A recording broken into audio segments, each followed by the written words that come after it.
Yun, mga idol, kumusta kayo dyan sa mga inyo-inyo? Hindi pa rin natigil tong ulan at may bago na naman bagyo.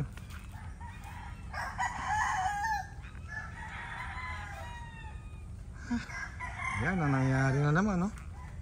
Sa ating lugar.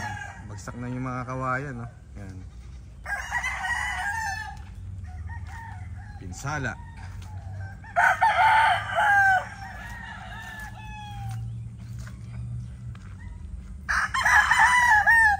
Ayan, no?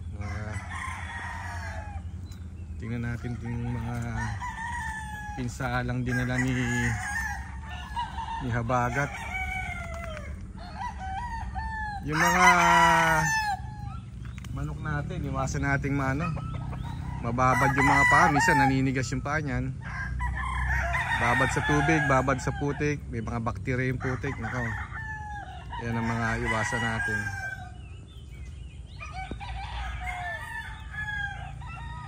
Kaya iba rito, nilalagay namin sa sa gradas, sa 3x3 para makarecover ng konti. May tayo halos 10 days na o 2 weeks nang basta itong mga alaga natin.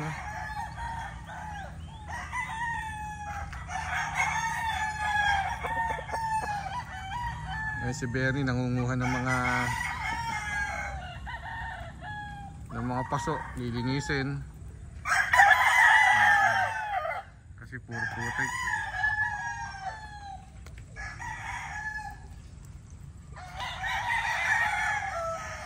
I-rotate lang natin yung ibang medyo nahihirapan sa ulan. Ayan, nilalagay natin dito sa gradas. So pag medyo natuyo, balik. Iba naman. Ayan ang idol. Maganda ng mga stags natin. Kahit puro ulan na inaabot.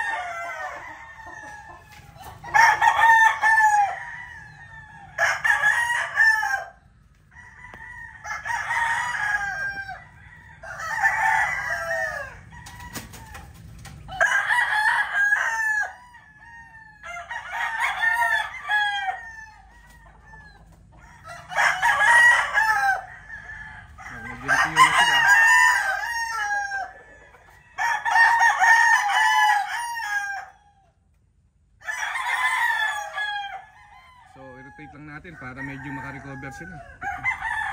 Matindi stress na inaabot ng mga alaga natin pag ganyang mga tigil ng ulan.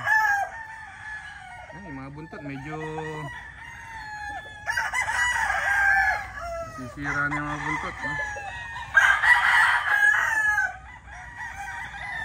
Punta tayo dito sa range natin. Nanghuli na tayo ng mga national banded natin, mga idol. Ayan,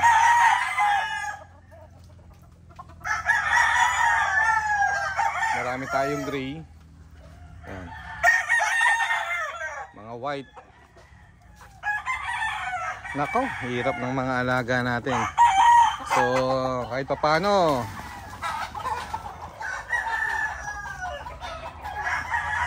obserbahan natin, no?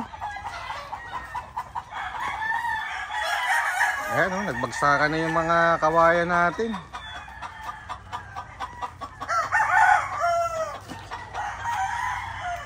Mabagsik tong habagat saka yung krising.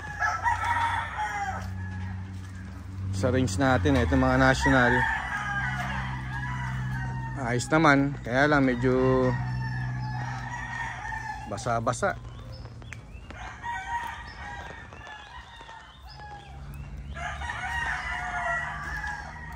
Ayan, no? Grabe tong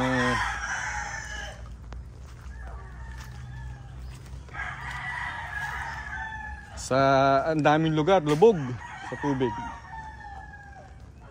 Lubog sa tubig. Yung mga daan di passable. Ayan, nagsibagsak na pala kawayan dito. Nako po. Ayan, no?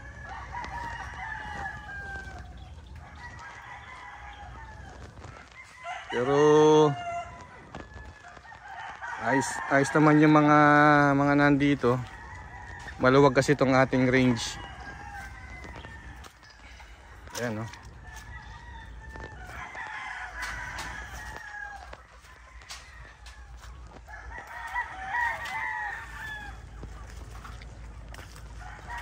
Ito yung mga national natin. So medyo okay naman. Bumagsak na rin yung puno dun sa likod.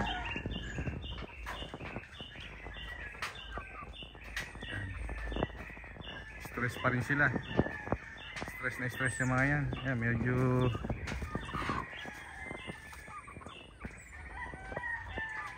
pag medyo maganda na yung panahon, papaliguan na naman yan.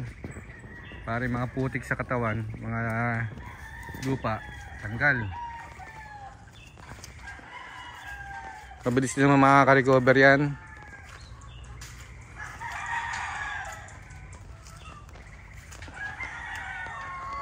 Nabagsakan na pala ng kawayan tong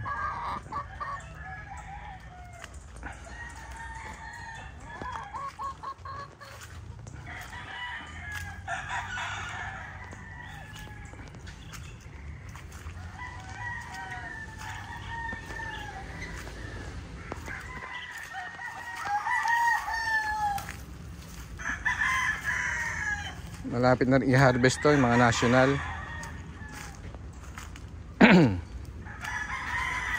Buti nga't medyo ngayon walang ulan, pero kagabi saka kanina malakas din ulan dito.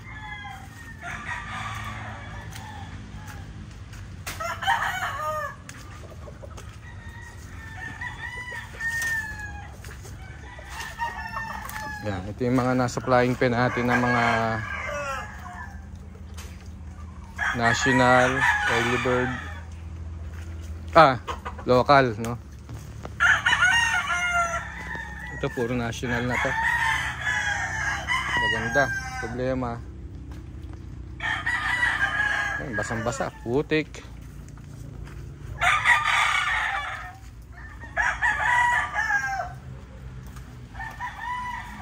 Ang ganda tong green natin.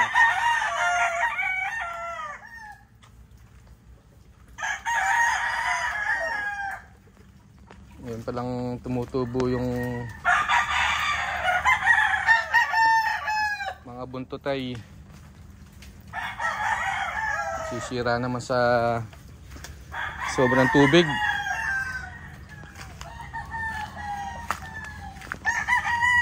Kagandahan lang dito sa manukan natin, maluwag. So at least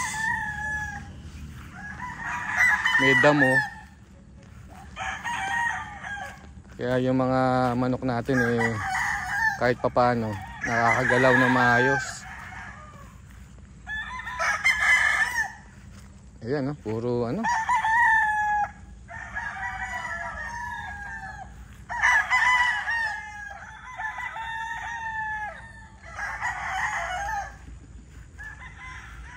Ay.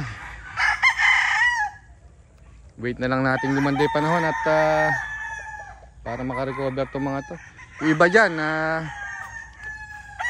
yun nga, nasabi natin, no? Iwasan yung mababad yung mga paa. Naninigas yung paa niyan. Ayan, no? Hindi magawang matuyo ng mga manok natin. Good luck sa mga nagkukondisyon ngayon, mga panlaban. Naku po, pagalingan to ng pointing. Hirap magkondisyon pag gaganyang panahon. Hindi malaman gagawin mo. Kaya kailangan medyo merong malaking ruweda, no? Para doon na mailalagay yung mga inaayos.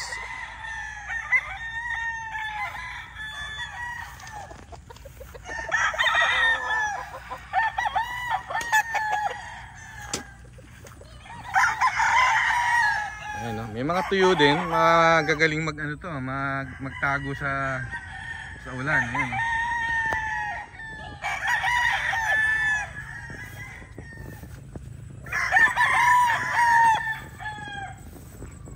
Mga kawain natin, mga idol. Sinalanta na ng nabagat.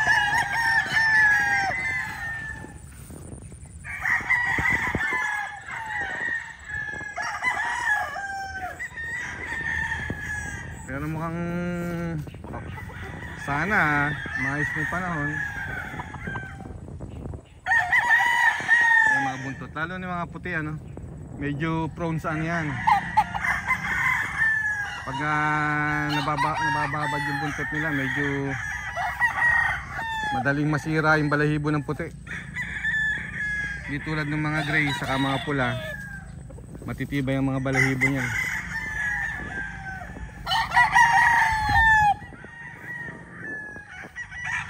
Yan, maganda. Kahit na bugbog sa ulan, hindi na maiwasan nga yun, no? Medyo minsan pag sobrang babad, naninigas yung mga paa nila.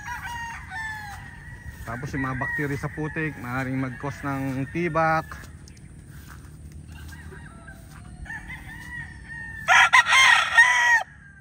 Yan, makaka-recover naman na mabilis yan pag gumanda yung panahon. Ano? Solid yung mga red natin, mga idol, oh. Yan. So okay naman, at least kahit paano safe yung mga alaga natin dito. Alalayan natin kasi nakatali yung mga yan. Walang tutulong dyan kundi tayo.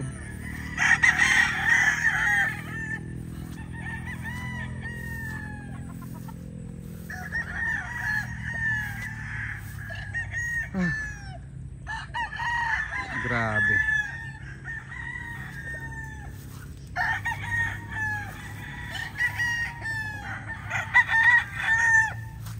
Ibang mga tropa nating breeder, mga nag-aalaga ng manok, lubog yung kanilang mga tipi. So paano mo ngayon itataas yung mga manok, no? Ilalagay sa sa dami ng iba, may mga maraming alaga. Hirap din, yan ang mga challenges sa pag-aalaga.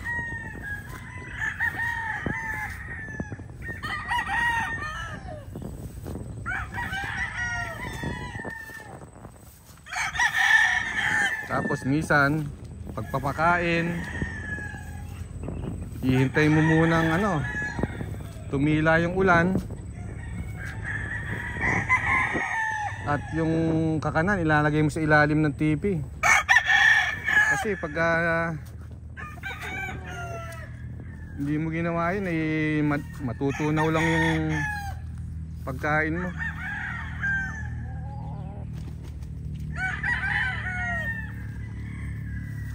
Yan.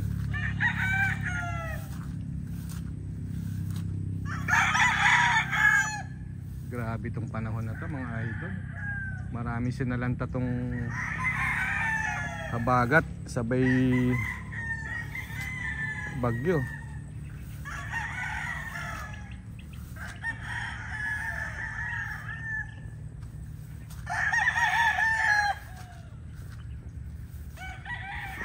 Chill lang, ha. Ingat sa mga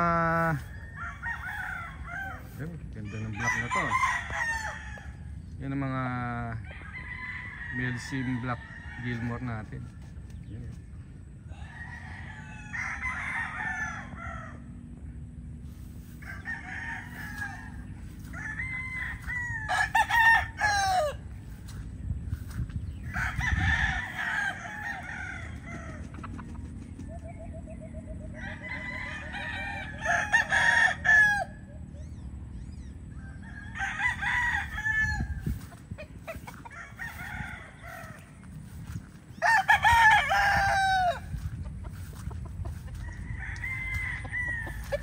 Ganda rin ang pula dito sa dulo, mga idol.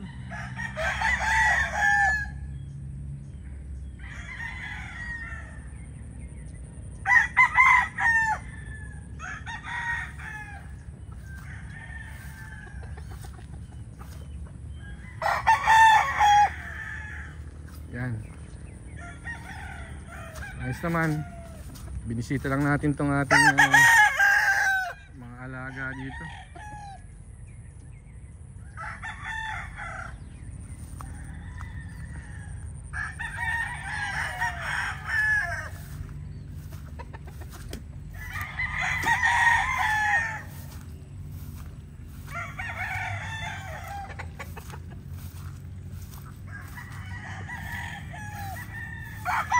Hindi natin alam kung kailan na gaganda tong panahon na to.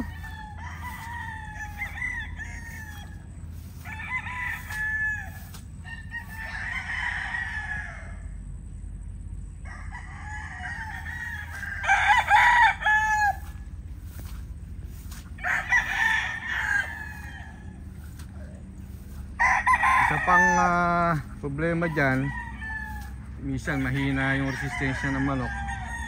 Panay babad, siyempre sipon naman yung dadali dyan. Dito sa atin medyo okay naman, wala namang nasisipon dito. Pag medyo may konting sipon, bigyan agad ng gamot, taas nyo, no? Sandali lang yan, pag ganyan tuloy-tuloy ulan, sandali madadali yung mga alaga natin. Yan ang mga challenges, no? Mga idol, sa alam nyo naman yan, lahat naman tayo nag-aalaga ng manok. Hirap din yung mga alaga natin. Biruin nyo